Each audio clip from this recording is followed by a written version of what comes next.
take it. Got it! Busted wings! Two legends in basketball analysis with over 70 years combined experience.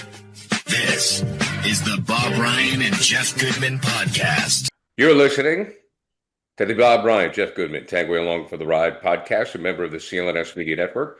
The show is brought to you by Prizepicks, North America's #1 daily fantasy sports app.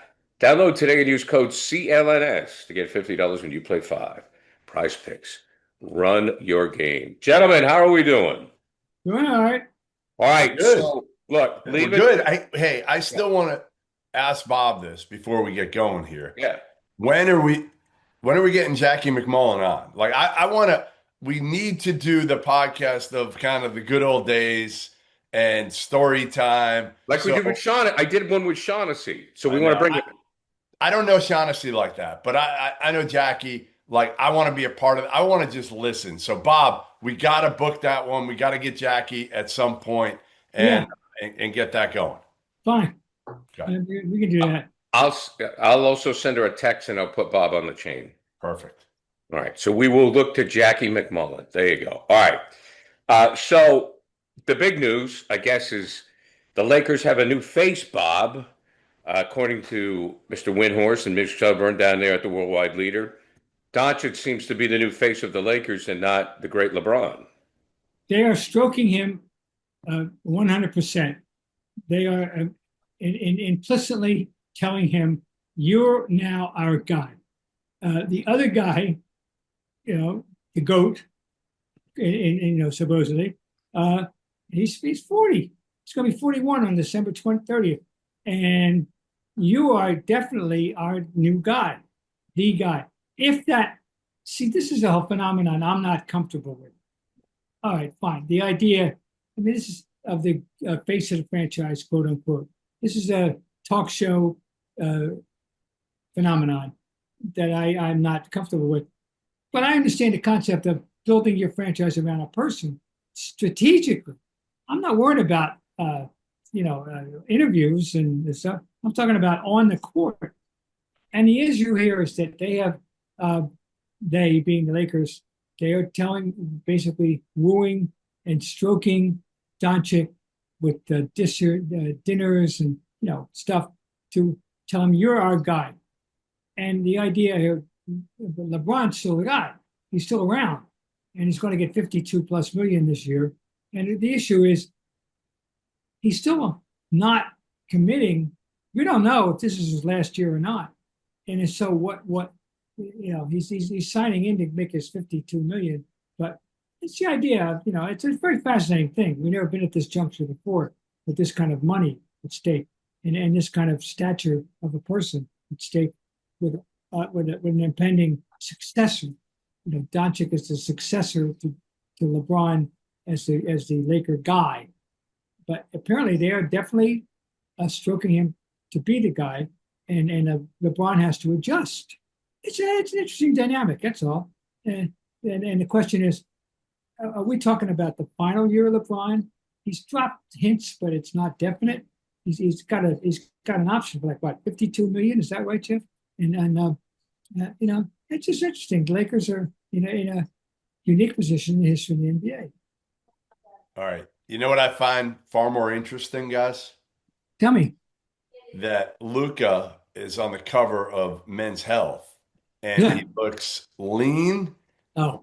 A lean, mean fighting machine, Robert. Yes. And, look, I'd rather talk about that than whether he's the face of the Lakers or not. I don't care. He's going to be the face, dude. You could touch up those covers, Jeff. You could touch up those covers. Are you saying they touched up covers with you on him at some point, Garrett?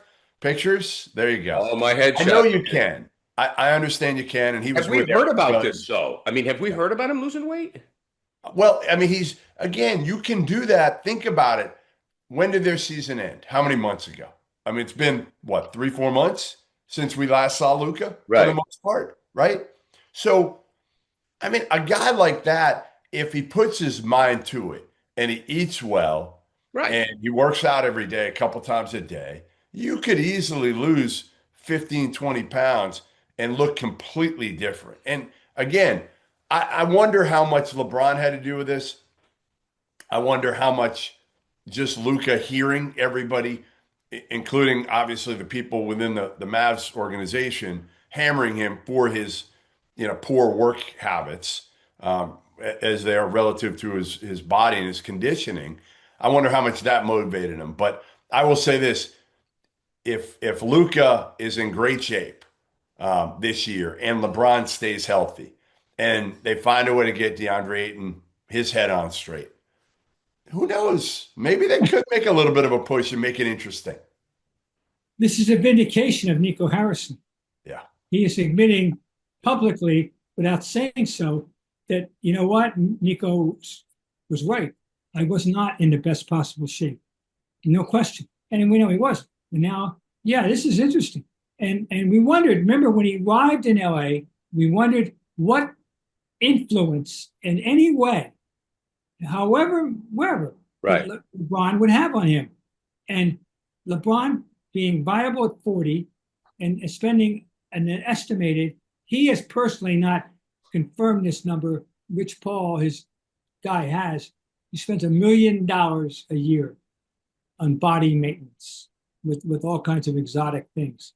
And it's enabled him to be still a top fill in the blank, 5, 6, 7, 8 player in the NBA at age 40. He'll be 41 on the 30th of December. But anyway, the influence that he has had, is that it? Or is it, we don't know what the specific influence on Doncic was, but he's doing what Nico Harrison implied he never did in Dallas, by the way. It's going to be interesting because we saw what happened with Paul Pierce when they won the title. Pierce played defense. Right? So AG, right. Did. I mean, that's playing with professionals. Like when I look at the '08 Celtics, I think it's because they played defense. I think that's why they won. At the end of the day, people could talk about the rallies and all that. Is that when KG showed up, everybody started to play defense. So if you take a guy in Luka who never plays defense, and he plays defense, and then LeBron plays defense, and they get something going, they're a better team. Oh, they're better, and it's fun to have them in the mix. We all agree to that. None of us will disagree that it's fun to have them as an antagonist.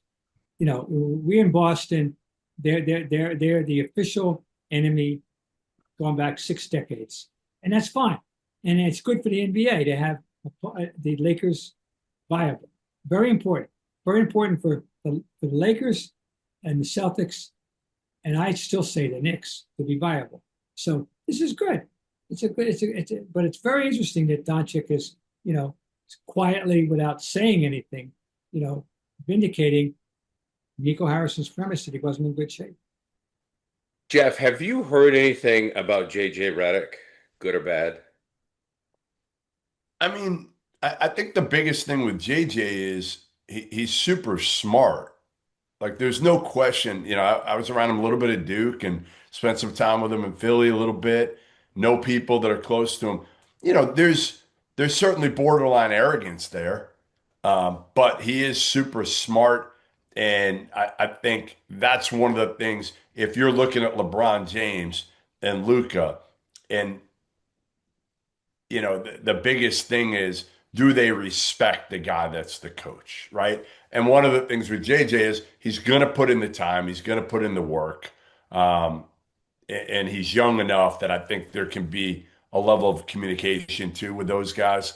So, I questioned the hire at first, and I still, again, I'm not sure he's going to be able to get it done at the highest level, but that's not even his fault because, frankly, again, I just don't believe LeBron James is going to get through another year without having either slippage or not having an injury that's going to keep him off the court for an extended period of time.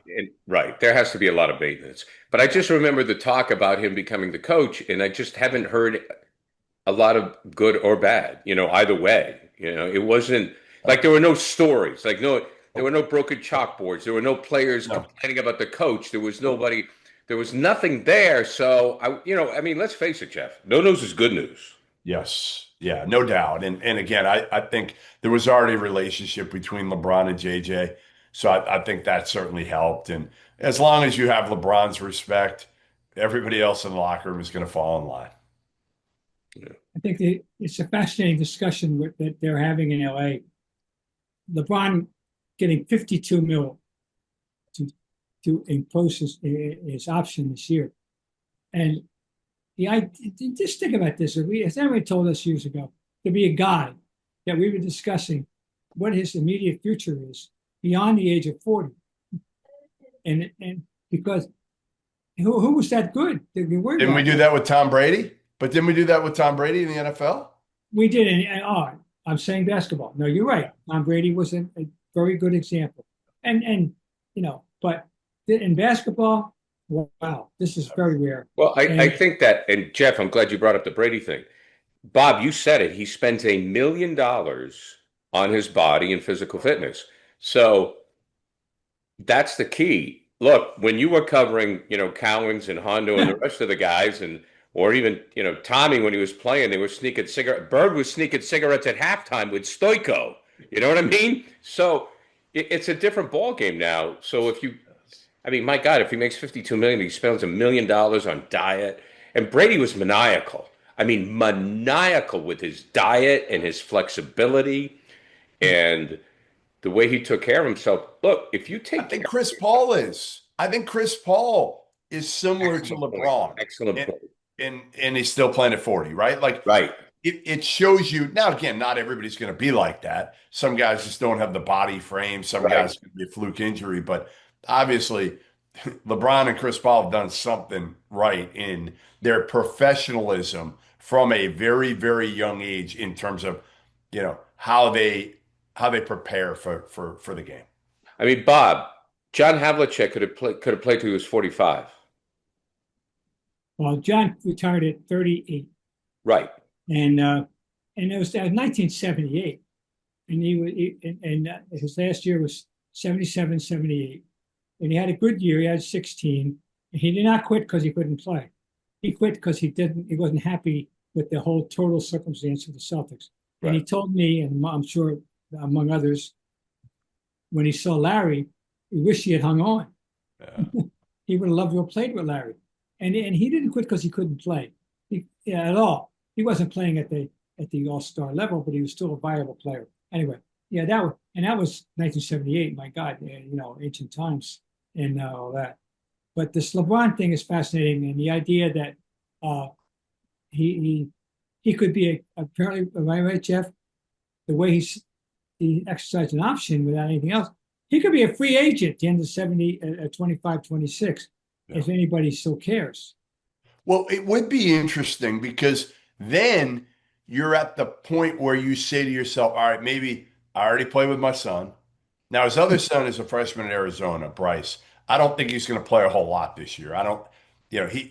He's taller than Bronny, not quite as talented as Bronny. Hopefully, they don't try to get him to do a one and done type thing. So LeBron can play with him too. But let's say he plays with Bronny a few more games here with the Lakers.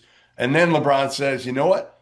I'm just going to be a gun for hire in the last year. I'm healthy enough. I'm going to go to the place that is a piece away, and I don't have to be a guy. In fact, maybe I can I'll take a mid-level exception, and I'll go somewhere just to try to win another title and average 14 a game, and there's no pressure on me.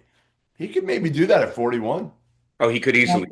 That would make history, and that would make him unique, and he would love that. Yeah. And what if I can't believe that that's not in the back of his mind? Of course, he could easily do it and get another ring. Two questions here. First of all, Jeff, I think, well, both of you know LeBron. I think I'm not sure which one of you know LeBron better, so I'll ask both of you. Not me. Okay, all right, fine. Jeff, I'll start with you. Is he okay with Luka being the face? I think so at this point in his career, right? I think it's a little bit of a give and take. He knows he needs Luka to try to compete for another title. I just wonder if some of these guys are a little bit delusional. especially the second best player, first, whatever you want to call him, the best player ever to play the game. You just wonder if he understands here going into this year, like we don't really have enough. Maybe Ayton helps a little bit, make him feel a little bit better. But yeah, I think LeBron would be okay with the understanding that again, Luka's got to be the guy now, and it's best off if LeBron is not the number one guy anymore. It's better for the team, and it's better for LeBron in terms of staying healthy and being fresh as he can be for the postseason too. Yeah, well, it's a fair question. And when he came, when Luka came, and you looked at the skills that they have, two of them, and I said, I think LeBron is capable of stepping away and allowing Luka to have the ball more than LeBron was used to having the ball, because he can play off the ball as well, and that he would want to help the team. I am still a believer that LeBron is about team, that he wants to win championships, he wants to win games and championships, and that he would figure out the best way to do that. And I gave him that benefit of the doubt then, and I will give him that benefit of the doubt now. Speaking of championships, Gary, hey, speaking of championships, I think we got to give the Charlotte Hornets their props. They won a championship, guys. Yeah. How are we not giving them, their title here, their summer league title? And do we think there is any hope for the Charlotte Hornets now that they have drafted Con Knueppel, Liam McNeely? They got some good players that are high character guys. Like that's the thing. I'm not saying, I actually think they need to probably deal LaMelo Ball, because I just don't think he's a culture winning basketball player. He doesn't guard it all. And again, you're talking to the guy that spent a lot of time around that family when they were younger. Yeah. I mean, had to go to Lithuania with them. I like what they're doing, at least getting now. Again, I don't know how good they're going to be defensively with some of these guys they drafted, but they're Con Knueppel can shoot the hell out of it. Liam McNeely knows how to play high IQ, can shoot the hell out of it. McNeely can't really guard. Knueppel's actually a better defender than people give him credit for. But again, I think you've got to try to move LaMelo Ball and see what you can get for him. The problem is, I just don't know what you're going to get for him. Well, it's another team in a very parity level East that give people reason to root for their team and feel good about them, to have reason to root for that team. I look at it that way for them. So that's fine. Because there's several teams in that regard in the East, and that's fine. So good for them. I'm nothing again.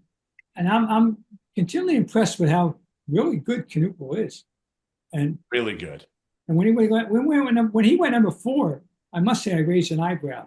I didn't think he was going to go any higher than 7 or 8. He went 4. They went for him, and fine. He's so good. This is good. No. I have no problem with this. Okay, we're going to take a break, guys. We'll get back to the fellas in just a minute. And as you know, we are brought to you by Prizepicks, which is the best place to turn your sports knowledge into cash. With millions of members, Prizepicks has made daily fantasy sports accessible to all. You just pick more or less, real simple, on at least 2 players for your shot to win up to 2,000 times your cash. So just run your game all season long on Prizepicks. Prizepicks invented the flex play, which, think about the name, flex play, right? Which means you can still cash out of your lineup if it isn't perfect, and you can double your money even if one of your picks does not hit. Prizepicks also offers Venmo, Apple Pay, MasterCard, and more for quick and easy deposits in your account during the sports season. Every Tuesday, Prizepicks will scout several projections on the board, usually by 15% to 25% for Taco Tuesday. So, with Major League Baseball, second half underway, things are heating up. We got some pennant races. Even some people in good old Beantown think the Sox might have a chance to make a run at a playoff spot. But, with all the playoff spots in Major League Baseball now, is that such a big deal? Yes, I remember when you had to actually win the league to get in. So more or less, Ohtani, 3 RBIs, more or less with the Yanks, or O'Neal Cruz, more or less than 2 stolen bases in a game. So what do you think? Log on and make your play with Prizepicks. Download the app today. Use code CLNS to get $50 instantly after you play your first $5 lineup. That's code CLNS to get $50 instantly after you play your first $5 lineup. Prizepicks, run your game. Let's get back to the guys. Okay, this is an idea from Jeff Goodman. Yeah. This is a great question. In 2030, and I'll start with Jeff, and Bob's got the glasses on, so the commissioner has done his research. Yeah. Jeff, since it was your idea, I'll start with you.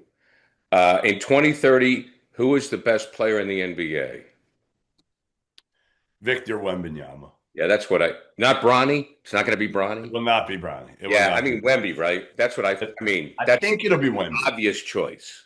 I worry again. I just worry about the injuries. That's the only thing that I think can derail Victor Wembanyama. But I think the big thing is they're going to get better. He's got more talent around him now. He's got a point guard who, honestly, is perfect for him because De'Aaron Fox is so fast and get up and down. He's a good passer, good lob thrower. So I would go Wembanyama number 1. I'm curious to hear. And then let's do this with Bob. Do you agree with my pick, number 1? And then if you had to take Victor Wembanyama out of the equation, I almost feel like we almost need to do it that way too. Who would be your number 2 guy? Sure. Fair question. We agree on Victor Wembanyama, who will be 27 years old on January 4th, 2031. Right in the middle of the 30-31 season, that man will only be 27. At the peak of his powers, after having all this experience, it's clearly he's the logical choice. My number 2, which I'm looking for, who will be 28 on November 12th, 30. He'll play most of that season, 30-31, at 28 years old. Paolo Banchero. Okay? Good one. Thank you. Yep. Another one who will be 29 on the 25th of September 30 is Cade Cunningham. It's a good one. Both were in the equation for me. Both are there. They're in the equation. Okay. Now, out of the discussion, 31 years old on February 28, 2031, but still highly viable, and maybe will be the answer, is Luka Doncic. That's all he'll be. He'll be 31 on November 28, 2031. Okay? SGA will be 32, playing the whole season, by the way. Anthony Edwards will be 29 on August 5th, 30, playing the 30-31 season at 29. I got a name for you, a wild card. Who among us knows? Yang Hansen. Gotcha. Who knows? He showed us some very interesting flashes, hasn't he? All right, Bob. He'll be 25. You finally got me. You got me with Yang Hansen. On June 26th, 30, he'll be 25. All right? Yang Hansen. All right. Wait. Gary. Bob Ryan mentioned Yang Hansen before Cooper Flagg. Well, I don't know Yang Hansen. I'm sorry. I'll look him up. Yes, I thought about Cooper, Jeff, for a minute, and Cooper, because of what we said, I don't know if we should be focusing on Cooper or Yang, but because what we said, the type of player Cooper is, I don't know if he'll ever get that label. Now, Cooper Frank could win 4 NBA titles, and be part of a great team. But I don't know if he'll ever be the best player in the league. Okay, but again, all right, so I agree with you to some extent.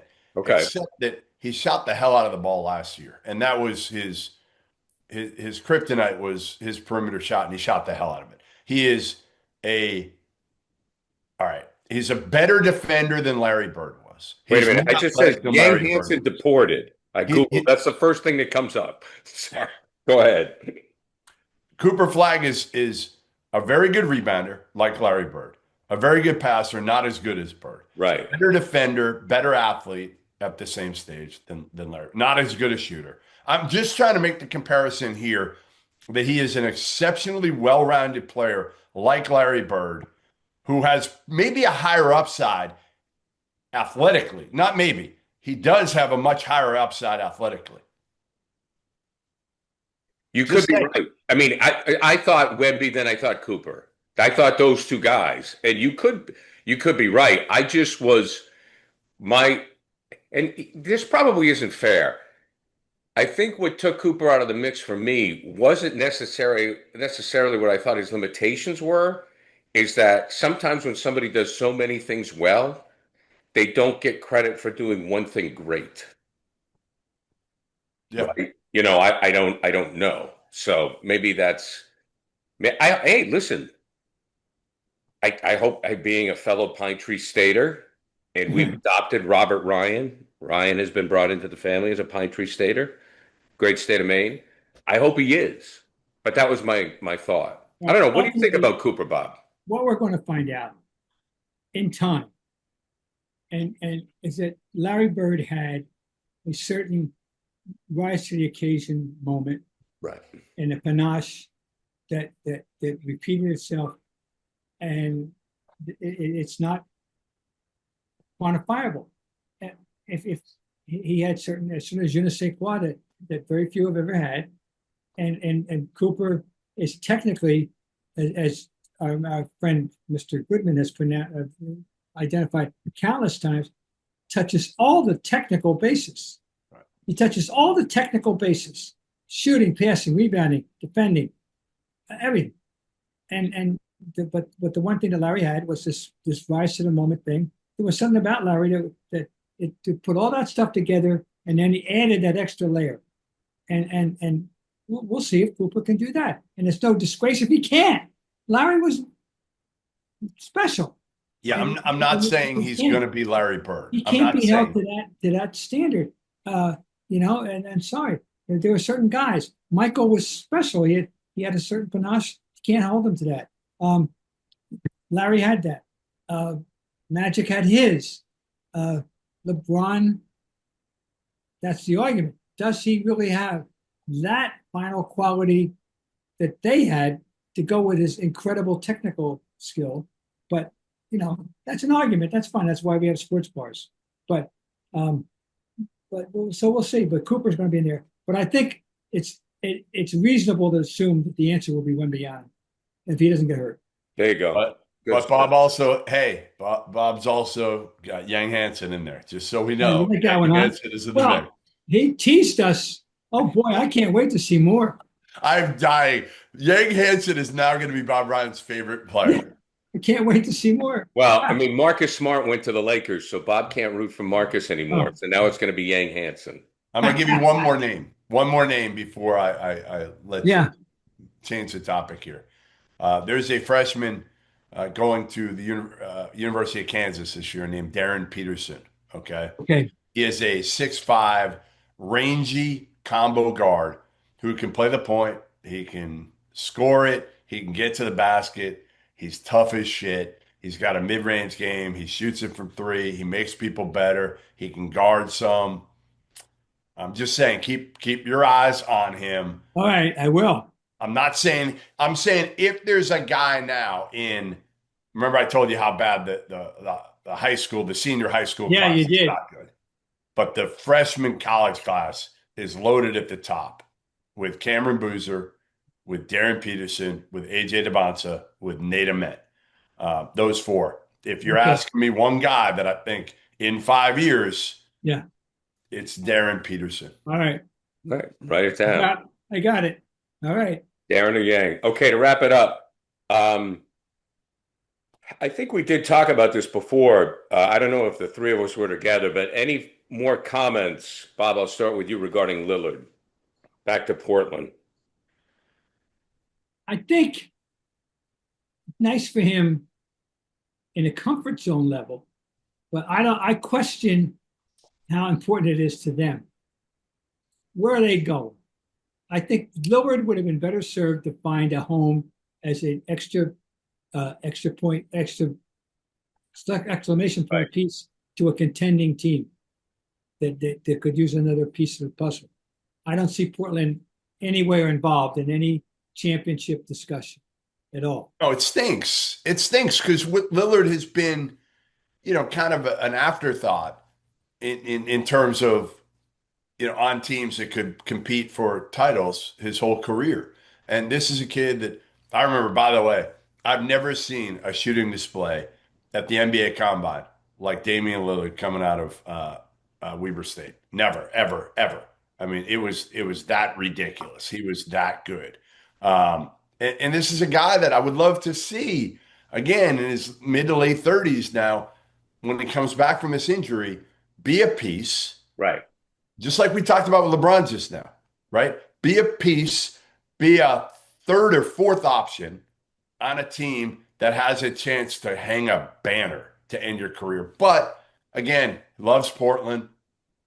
I'm sure Portland loves him, family, all that probably plays in as well. So who are we to question that decision? Yeah, that's right. I mean, good for him, but he's not taking Portland anywhere. I'm sorry. Okay, nobody is taking Portland anywhere, and even though, but it's a comfort zone thing, and it's a family thing, and all right, fine, but it's not going to affect the balance of power in the NBA. I just had a crazy sports radio talk show topic to wrap up the show. Are we ready? Yeah, I don't know. When LeBron, if things don't work out with LeBron in LA, with the return of Tatum, do the Celtics say, LeBron, come play with us for the minimum, and we'll trade for Bronny, and both of you can be on the roster? Jeff Goodman. Yeah, hell yeah. I'd do that in a heartbeat if I was the Celtics. Sure, but LeBron do it. Well, again, I think it's anywhere. To me, it depends, right? Obviously, right now, his home's in LA. Everything's in LA right now, West Coast, right? He's never played on the East Coast. How badly does he want that final ring? How badly does he want it? If he wants it that bad, he's going to look at it and say, hey, what about New York or Boston, right? New York might be close at that point as well. I mean, imagine LeBron in New York helping lead that team, being the final piece to leading the Knicks to the title. Like, imagine how revered he would be. But that I can see appealing to LeBron immensely as a final piece, a final. The Knicks or Boston? That New York, I can see LeBron being the savior to bring. Because Boston's just done it. Boston's just won one. New York, he would cement, imagine what a hero he would be in New York. We couldn't begin to equate. Sorry about my dogs, but anyways, go ahead. New York would be the ultimate if he were to do that. Yes, it's New York. No question. But if you go to Boston, you give Bronny a thing. He lives in Boston for a year, and they absolutely win a title. But do the same thing in New York. You sign Bronny too. But don't you think you have a better chance to win a title with the Boston roster than the New York? No, maybe. Maybe. The roster right now, right. It's a toss-up. And again, Boston has done it. Like Gary, if he wins one in Boston, it's not like Bostonians are going to look at him and say, we love LeBron. Like, they will, but it's a different level. If he brought a title to New York, you think about, they'd have a statue built to the dude. Well, so that means he would win a title. He would have won a title in Cleveland, Miami, Los Angeles, and New York. I mean, Bob, help me out. Oh no, that would be a championship with the Knicks and the Lakers. That would be unprecedented, and that would be his niche, as opposed to the reverse, which is people who can say, I played for one team. And I represent one team only, and there aren't that many of them, but we know who they are. But he would lap the field with different championships. You watch it. It's gonna happen. All right. Tangway's calling it. I'll give you guys New York. Okay, fine. But I'm calling it right now. When he's going to 1 year, he's either going to go to New York or Boston. And New York, I can't argue with that. He would go to New York. And I think it would be freaking awesome. It would. Awesome. Yeah. Oh my God, MSU. Oh God. Yay me. Okay, gents. That'll do it. All right. Bob Ryan, sit up a little bit. You're missing your chin. We just got your chin. There you go. Okay, good. There you go. All right, this has been the Bob Ryan, Jeff Goodman, Tangway Along for the Ride podcast, a member of the CLNS Media Network. The show is brought to you by Prizepicks, North America's #1 daily fantasy sports app. Download today. Use code CLNS to get $50 when you play 5. Prizepicks. Run your game. Gentlemen, we'll talk to you next week. Yeah.